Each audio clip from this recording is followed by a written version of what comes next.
Saint کے بارے میں آپ نے اپنے آرٹیکل میں لکھا کہ سینٹ کے اختیارات میں ایک تو اضافہ کرنا ہوگا اور پھر اس کا الیکشن براہ راست کرانا ہوگا تاکہ میجورٹیرین سسٹم ہے اس میں ایک بیلنس اسٹیبلش ہو چکے.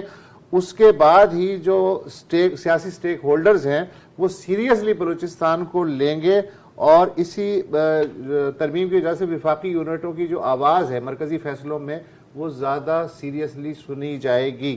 تو یہ 2019 کے آرٹیکل میں آپ نے کہا, آج بھی یہی صورتحال ہے یا آپ آگے کی بات کر رہے ہیں؟ جی بالکل صورتحال بدقسمتی سے یہی ہے. فیڈرلزم پہ دنیا میں جتنا لٹریچر ہے انہوں نے فیڈرلزم کے دو بڑے اچھے اصول بتائے ایک مضبوط اچھے وفاقی نظام کا.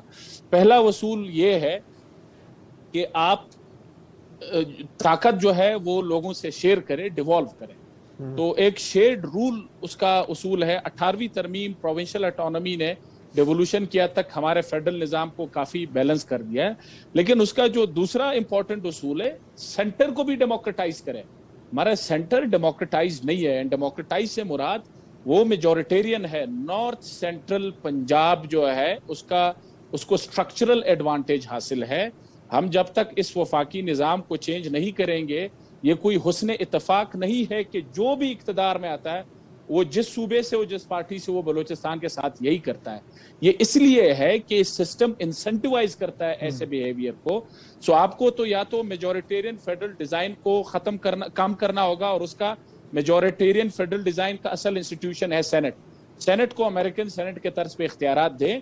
آپ 15-20 سال میں دیکھیں بلوچستان کا نقشہ بدلنا شروع ہو جائے گا. اور الٹرنیٹیولی آپ کو یہ کرنا ہوگا, آپ مائنورٹی ویٹو دے دیں. مائنورٹی ویٹو یہ ہے کہ بلوچ قومی وسائل کے حوالے سے جو فیصلے ہونے ہیں اس میں اگر بلوچوں کی نمائندے اسمبلی میں بیٹھے, اگر ان کی اکثریت اس کو اپوز کرے تو چاہے پوری اسمبلی اس کے حق میں ووٹ کرے, وہ پھر پاس نہیں ہو سکتا. یہ مائنورٹی ویٹوز, اس کو اے سیمیٹرکل فیڈرلزم کہتے ہیں. سینٹ کے پاورز یہ دنیا میں مختلف فیڈریشنز میں ٹرائی ہوئے ہیں. ہمیں سمجھنا, یہ ہم اکثر انڈیا سے کمپیریزن کرتے ہیں, ہم انڈیا سے نہیں کر سکتے. وہ اس لیے دنیا میں کوئی اور ایسا فیڈریشن نہیں ہے جس میں ایک فیڈریٹنگ یونٹ کی آبادی باقی تمام فیڈریٹنگ یونٹ سے کمبائنڈ زیادہ ہو.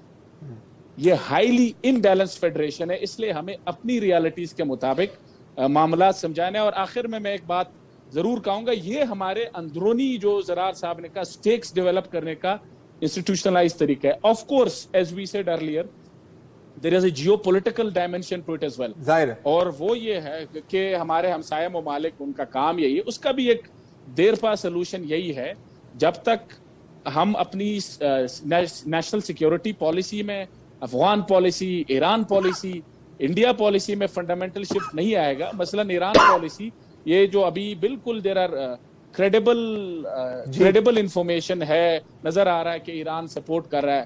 بٹ اس میں انفارچونیٹ ٹروتھ یہی ہے کہ 30 سال ہم نے بھی پتہ نہیں جند اللہ, جیش العدل, پتہ نہیں کیا کیا کیا ہے. سو ہمیں ان فرنٹ پہ بھی اپنے ہمسایہ ممالک کے ساتھ بیٹھ کے دوبارہ سے جو ہے ٹیبل پہ یہ باتیں کرنی چاہیے. ہمیں بھی توبہ کرنا ہوگا اور ان کو بھی کنونس کرنا ہوگا کہ آپ بھی ذرا پیچھے. اب اس میں بھی دو چیزیں ہیں اگین, کہ ایک ہوتا ہے کہ یا تو آپ بیٹھو, یا تو پھر آپ ٹٹ فار ٹیٹ کرو, یا تو آپ دونوں چیزیں ساتھ ساتھ کرو, جو اکثر ہوتا ہے. رفیع, آپ نے جو ابھی بات کی نا وزن کی بلوچستان کی اور انسینٹیو کی, تو میں ایک ہماری میڈیا والی مثال دینا چاہ رہا ہوں. ریٹنگ ہوتی ہے ریٹنگ میٹر سے. ہاں, زیادہ تر آپ کے ریٹنگ میٹرز کہاں ملیں گے آپ کو؟ بڑے بڑے شہروں میں. مطلب کہ اور بلوچستان میں مجھے یاد ہے ایک وقت تھا کہ ریٹنگ میٹر ہی نہیں تھا. مطلب کہ پورا بلوچستان آپ کے شو کو دیکھ رہا ہے, زیرو امپیکٹ کرتا ہے. تو یہ ایک طرح سے فیڈرل میں بھی آپ یہ کہہ رہے ہیں. اور میں ایک چیز کیا کرنا چاہ رہا ہوں, I think you won't disagree Rafi, کہ یہ جب آپ بات کرتے ہیں نا فیڈریشن کے ان بیلنس ہونے کی, یا کہ پنجاب کا وزن بہت زیادہ ہے, یہ کوئی لسانی بات نہیں ہو رہی, یہ اسٹرکچر اور نمبرز کی بات ہو رہی ہے کلیئرلی, بیکاز آپ کو پتا ہے کہ لوگ غلط معنی نکال لیتے ہیں. فائنل کوشچن آپ سے رفیع یہ ہے, اور ویسے تو بہت باتیں ہو سکتی ہیں, کانفیڈنس بلڈنگ میجرز کی آپ نے جو بات کی, ٹھیک ہے, اور آپ نے دو چیزوں کا ذکر کیا, آپ نے مسنگ پرسنز کا ذکر کیا, آپ نے ایف سی کا ذکر کیا. سوال آپ سے یہ ہے کہ اگر یہ دونوں چیزیں بھی فرض کریں ہو جاتی ہیں, کیا اس کا مطلب ہے کہ اللہ نظر اور اللہ نظر جیسے لوگوں کی مختلف تنظیمیں ہیں وہ اپنے ہتھیار رکھ دیں گی, یا وہ تو پھر بھی میرا خیال ہے کہ اپنی کارروائیاں جاری رکھیں گی نا؟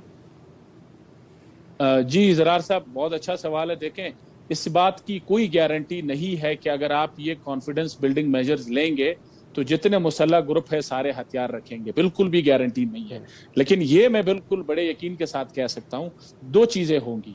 ایک، ان میں بہت سارے ایسے گروپس ہیں اور ایسے لڑنے والے جو سولجر یا جو ان کے فٹ سولجرز ہیں جو ان انسینٹیوز پہ، ان سی بی ایمز پہ ہتھیار چھوڑ کے واپس آ سکتے ہیں، نمبر 1.